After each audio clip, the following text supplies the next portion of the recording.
All right, we're good. Right. So, well, the second question was what interests you about IR. But the Yeah. first question was, I think, what keeps you motivated?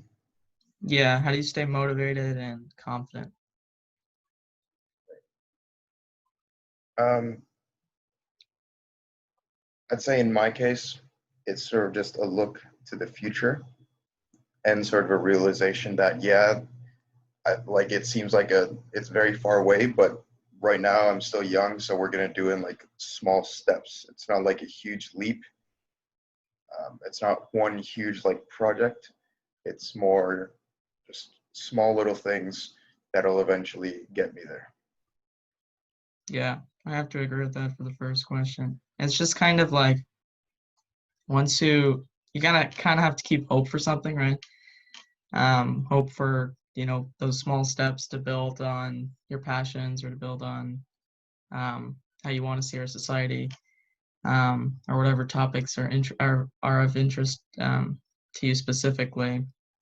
And then it's kind of like exploring all the things you might not know, um, that you do want to learn about or that you do want to experience. You know, if that's in the field of IR or like our global systems, or if that's just like your passions or your hobbies.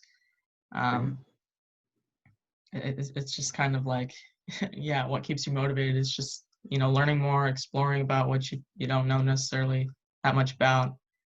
Um, Like a and passion then for the having unknown. that support system too. Right, It's probably really definitely. important. And always when you like finish a big project like this, you look back on it and realize like it wasn't that bad. Yeah. Like it's not as daunting as it seems.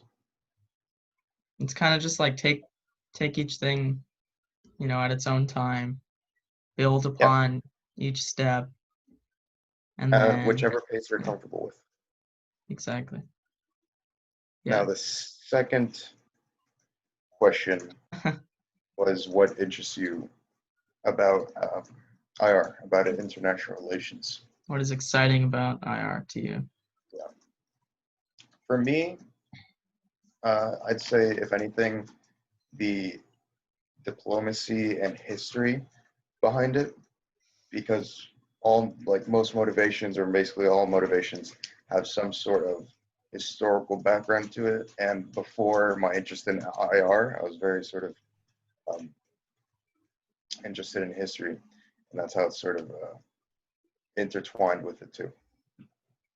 Yeah, I think IR is like it's really interesting because like especially in the 21st century, since everything, everything, our economies, our culture, if you want to say that, like our cultural diversity, everything is becoming more globalized. Um, and those connections and those systems and obviously the politics of it all, they are intertwined. And this brings back like the thought of the question that was in the Google Classroom, like, why focus on global issues when we have so many issues at home? And it's kind of like local issues are global issues and global issues are local issues, right?